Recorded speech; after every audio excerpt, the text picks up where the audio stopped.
먼저 여러분들에게 죄송하다는 말씀을 먼저 드리겠습니다. 오리엔테이션에 꼭 참석하려고 계획을 세웠었지만은 제가 그 백내장 수술을 했어요.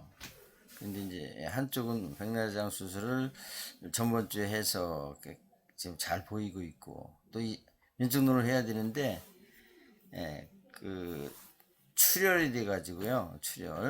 출혈을 된 게 이제 눈 동자 안에 뭉쳐 가지고 지금 보이질 않아요.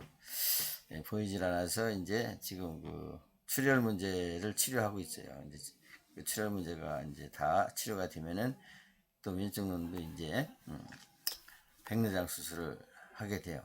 그래서 어제 강의를 했는데 한쪽을 이제 안대를 쓰고 했더니 잘 보이지도 않고 좀 해서 다시 오늘은 사회 구성 이론과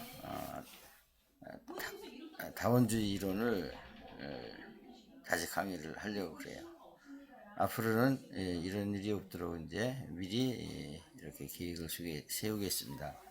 너무 죄송하다는 말씀을 드리겠습니다. 먼저 이 교환 이론은 이제 강의한 바가 있어요. 그래서 이제 넘어가고 사회 구성 이론. 사회 구성 이론서부터 강의를 하겠습니다. 사회 구성 이론은 사회적 실체가 사회적 상호작용을 통해 구성된다는 그런 이론입니다.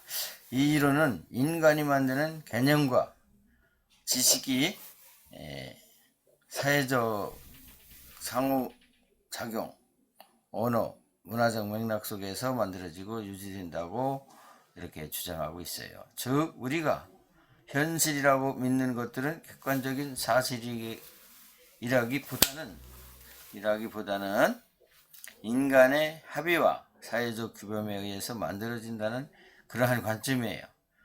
그래서 이 관점에서 주요 개념에 있어서는 사회적 실체예요. 자연 법칙처럼 변하지 않는 객관적인 진리가 아니라 사람들이 서로 합의하고 인정하는 것을 의미합니다. 예를 들어 돈은 종이 조각에 불과하지만은 사회 구성원들이 그가 같이 동의를 하기 때문에 실질적 힘을 갖게 되는 것이죠. 동의, 사회적 통념 이런 걸 말하고 있습니다. 제도와 특정 행동이나 관습이 반복이 되고 사회적 합의를 얻어 공식적인 제도로 굳어지는 과정입니다. 즉 결혼, 교육, 시스템, 법률 등에 여기에 해당되는 것이죠. 이러한 제도는 개인의 행동을 규제하고 예측 가능하게 만드는 것입니다. 객관화예요.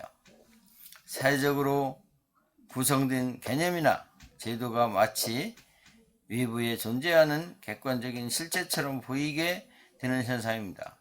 예를 들어 국가는 추상적인 개념이지만은 우리는 이를 실존으로 독립된 실제로 인식하고 있습니다. 내면화, 사회적으로 구성된 객관적인 현실을 개인이 자신의 주관적인 현실로 받아들이는 과정이라고 하겠습니다. 개인은 이 과정을 통해 사회적 규범과 가치를 습득하고 그에 따르는 행동을 하게 되는 것입니다. 그래서 여기 보면 우리 사회 구성이론, 우리 이제 교과서에 있는 내용을 다시 한번 제가 보겠습니다. 사회 구성이론은 사회 구성론적 시각은 기존의 지역사회 분석이나 문제 해결에 사용되었던 많은 이론들이 주류를 계층 중심의 시각에 의해 발전되어 왔다는 문제의식에서 출발되고 있습니다. 사회 구성론은 사회적 약자계층의 상과 관련된 심층적 지식 축적에 대한 분석을 제공하고 있습니다. 사회 구성론은 지역사회복지론 사회복지 실천에서 적용할 때 사회복지사가 고려할 그러한 내용이 있습니다. 첫째, 지역사회에 관한 기존 지식과 개념이 영향을 미치는 역사, 문화, 사회적 맥락과 구조를 관점을 기울여야 한다. 두 번째, 지역사회 구성원들이 지배적 권력기관이나 제도의 억압적인 영향에 대해 잘 이해할 수 있도록 돕고 이것이 대응하는 지식과 이론을 개발하는 일이 힘을 쏟아야 한다.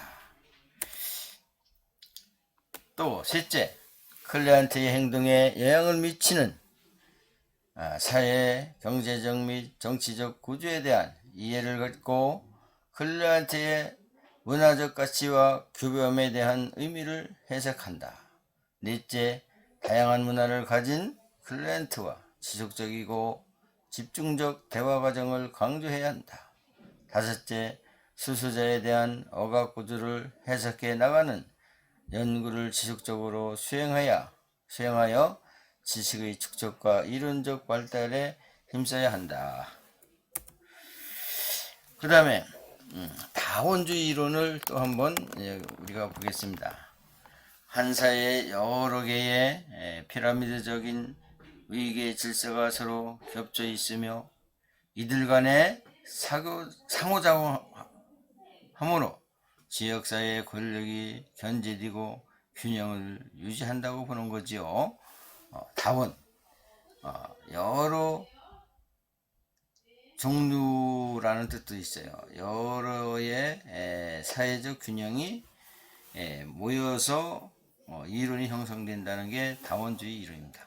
이 이론은 거대한 사회 변동에 대응하여 이익 보전의 필요성을 공감한 사람들, 특수 이익 공유하고 있는 개인들, 그리고 불리한 상황에 처한 사람들이 다른 집단에 대한 자신들의 의상을 개선하려는 목적으로 이익 집단을 만든다고 주장하고 있습니다.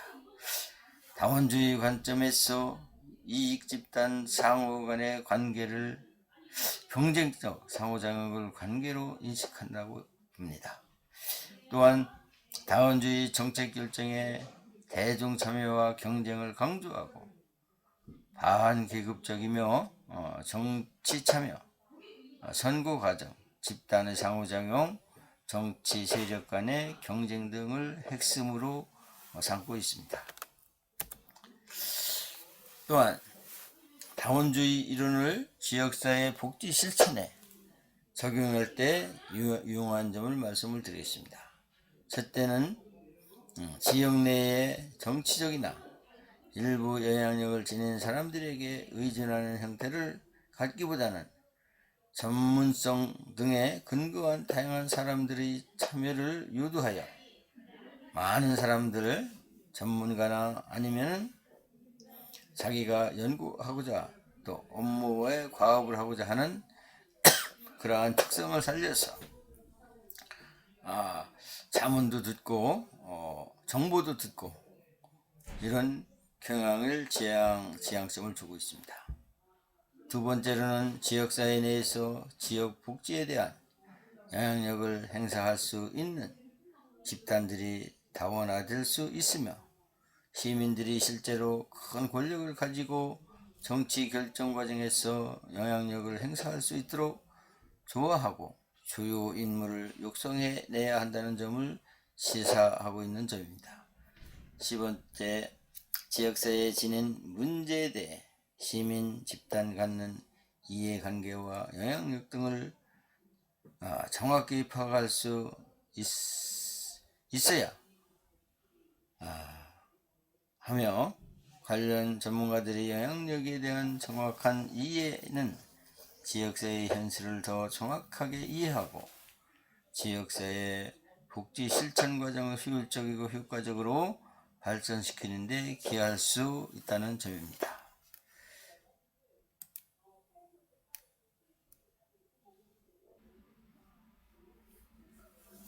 넷째, 지역 내 다양한 집단들이 지역사회 의사결정에 참여자가 될 수 있으며 정책결정 과정에 영향력을 행사할 수 있으므로 사회복지하는 집단들이 지닌 힘의, 영향력과 전문성 정도를 잘 평가하여 지역사회 문제와 주민들의 욕구를 해결하기 위해 정책 결정이 민주적 합의로 이루어지도록 준비할 수 있다는 점이 이제 유명한 점이라고 보겠습니다. 그 다음에 엘리트주의 이론을 또 말씀을 드리겠습니다. 지역사회의 변화를 통해서 효과적인 지역사회 복지 실천에 이루기 위해서는 지역사회를 움직이는 권력이 어디에 어떻게 집중 또는 분산되는지, 그리고 이들이 갖는 이해관계, 영향력 등을 정확하게 이해하는 것이 중요하다고 하겠습니다. 그래서 엘리트에 이르는 소수의 지배 엘리트 집단이 국가의 정책을 좌우하고 권력을 장악하고 있다고 보는 거죠. 한 예로 우리나라에서는 이번에 그 의과대학 충원 같은 이런 문제가 어떻게 보면 그 엘리트 집단이라고 보겠습니다. 지역사회 엘리트란 지역사회 내에 높은 가치와 재화, 권력이나 권위를 가진 사람들로서 계층 구성은 상위 계층 속에서 있는 사람들을 말하고 있습니다. 엘리트 존재하는 것은 몇몇 소수만이 사회적 가치를 할당받고 있으며 그들이 대다수의 대중의 정책 결정에서 소외된다고 보고 있습니다. 이러한 엘리트주의는 우리 사회에서 어떻게 보면은 그 사회에 공평한 사회 아니면 형평성을 이루는 사회를 저해할 수가 있습니다. 이루는 존재하는 것은 몇몇의 소수자만이 사회적 가치를 할당받고 있으며 다수의 대중의 정책 결정에서 문제가 있다는 것이죠. 제한된 소수의 계층은 그들이 후계자를 그 사회의 특권을 향유하고 있는 계층에서만 선별하는 폐쇄성이 강한 집단이라고 보겠습니다. 그래서 엘리트 이론의 지역사회 복지 실천에 적용할 때 유용한 점, 첫째, 엘리트 이론은 주장하듯이 지역사회마다 엘리트 지배 영향이 정도를 다를 수가 있다는 것입니다. 둘째로 지역사회 영향력을 행사하는 엘리트들은 효과적으로 활용한다면 막강한 권력으로 많은 자원을 동원될 수 있으며 거기에 큰 어떻게 보면 규모의 지역사회 관련된 사업을 추진할 수 있다는 것입니다. 이래서 여러분들에게 그 엘리트 다원주의 이론과 사회 구성 이론을 강의를 했습니다. 여러분들이 더욱 참고해 주시면 감사하겠습니다. 감사합니다. 그리고 이어서 또 강의를 하겠습니다.